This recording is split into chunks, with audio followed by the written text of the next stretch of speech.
Also in Lakewood, a 2-alarm fire forced evacuations at a senior living center. We're learning one person was injured, and we'll have an update on others who also evacuated. Denver 7's Christian Lopez has that update for us because many of the units are unlivable. Yeah, that's right. There's way too much water and smoke damage. And let me show you what it looks like right now. Firefighters are actually still on the scene mopping up. As far as the damage, you can see the damage up there on the roof and the window below it. That's where officials say a woman was staying. That's where the fire started. And she didn't want to evacuate at first. She was in there with her pet bird, but eventually firefighters did convince her to get out and she was taken to the hospital, but she is expected to be okay. Residents were all evacuated because there's too much damage inside the facility, but they're going to be relocated to either another facility or some are also getting picked up by family members.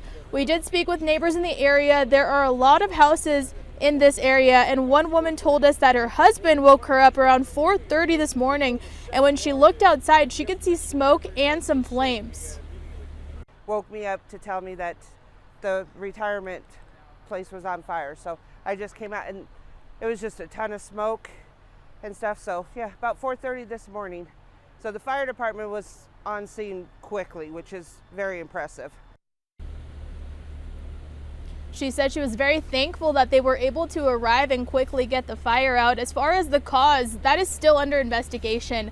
We are live in Lakewood this morning. I'm Christian Lopez, Denver 7. And as we mentioned, it's been a busy morning across the metro. Aurora police are investigating a shooting that involved their officers. Colette Bordelon is live in a neighborhood off Colfax and Chambers in Aurora with the latest there. Colette, you mentioned there were some concerned neighbors, certainly. Lots of concerned neighbors, lots of people walking their kids to school. We're right by Hinckley High School right now. You guys will remember that shooting in the parking lot just back in November, I believe, last year. So this is an area where people are seeing a lot of things like this. Neighbors telling me that they don't feel safe here right now. No officers were hurt in that shooting. And right now, Aurora police are calling the condition of the person who was shot unknown. Now this is what it looks like right now here in the daylight. Still a lot of investigators out here. That's all at the corner of 13th and Idalia Court. You can even see potentially some of these kids starting to walk to school actually through the crime tape right there, just having to make their way about this morning.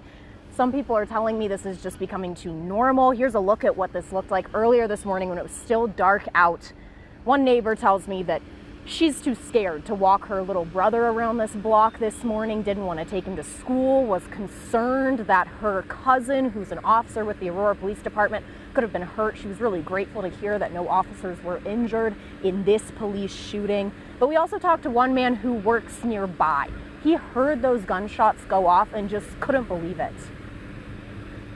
It was just happened suddenly, and at that moment you don't count it, you wonder what's going on. Because when it's right next to your working place, you get scared,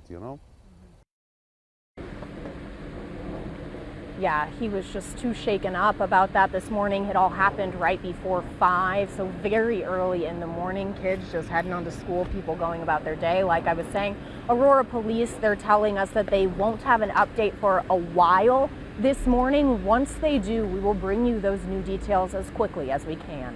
Live in Aurora, Colette Bordelon, Denver 7. Right. Thank you, Colette.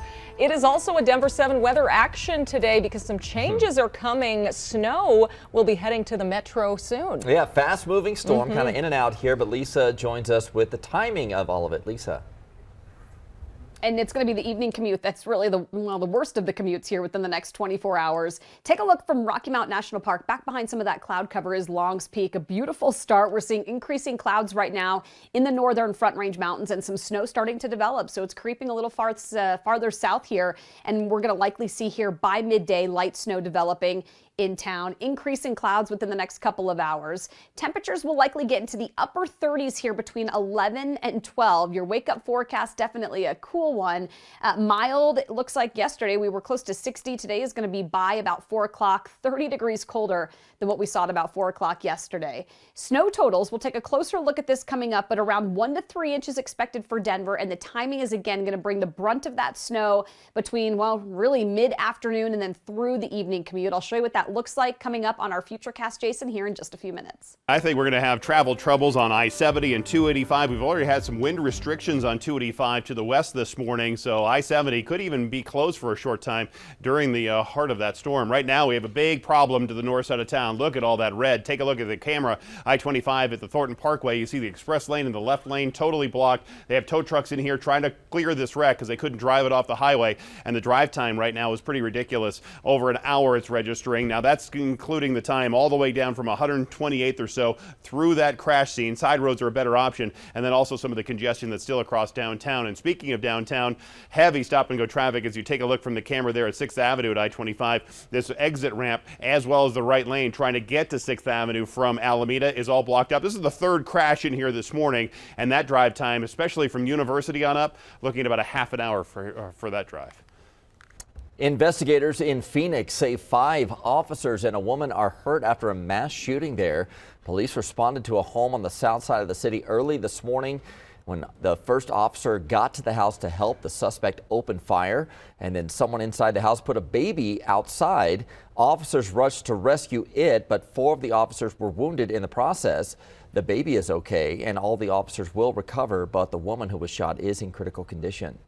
Governor Jared Polis is hoping a new plan will help lower crime across Colorado. There's now a 5-bill package focusing not only on preventing crime, but getting to the root of the problem. Some of the ideas include more funding for a co-responder model, which would mean law enforcement officers and mental health professionals teaming up to respond to certain emergencies.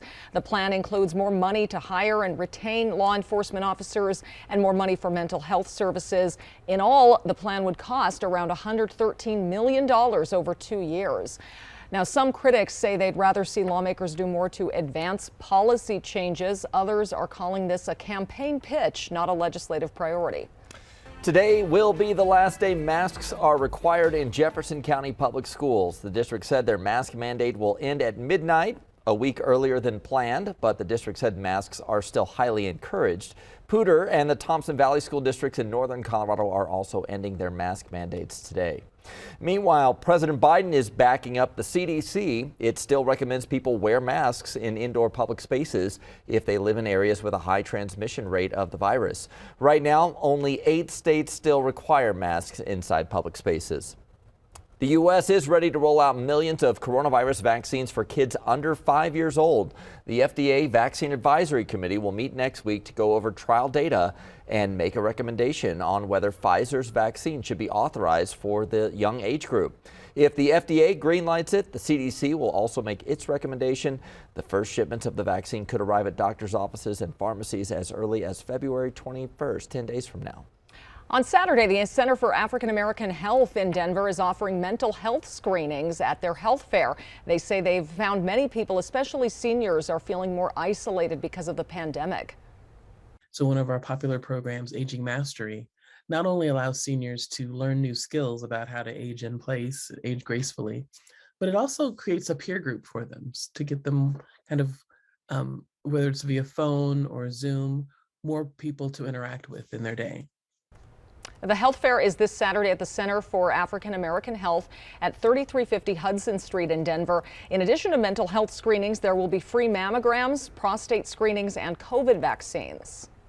A new museum is open now in Denver's 5 Points neighborhood. In it, you'll find tributes to iconic moments in music, sports, and history in Black culture. Denver 7's Jason Grinauer got a peek at what makes the Culture Museum so unique. These are more than murals, more than just displays. This is culture. Things that are relevant to the culture and things that we celebrate, things that we enjoy. Black culture on display at the Culture Museum. In the space, we watch people reflect on memories, good times that they had, growing up, and then even currently, God, I remember just last week I was at the barber shop. From the Rap Snacks wall with our little shopping cart here to the Wu-Tang recording studio. You can kind of come in and act like you're in the studio yourself and make a recording, so it's pretty fun. Co-creators Von Ross and Charlie Billingsley made this pop-up for people to take part and to feel something. We wanted to create an experience where we could feel joy and happiness and you know, and celebrate. Charlie's first venture like this, the Museum for Black Girls, took off in popularity last year in Denver. We realized then by the reaction of the people who came in, I said, this is bigger than you. It's needed. The Culture Museum is set up for at least 6 months in 5 Points and will likely grow with more art and more displays to come. And they've already had invitations to come to other cities. We want to be able to create more spaces like this, to create experiences, to bring joy to the world and, you know, laughter. And we need that. We really need that today. In 5 Points, I'm Jason Grenauer, Denver 7. The Culture Museum is open along 26th and Walnut Friday through Sunday. You can buy tickets online now. Just go to theculturemuseum.com. Some lucky kids are getting a big surprise, brand new bikes. We're talking to volunteers who worked overnight to set this up. Also, another billionaire could be bidding for the Broncos. The push to have one of Colorado's richest men become the team's next owner.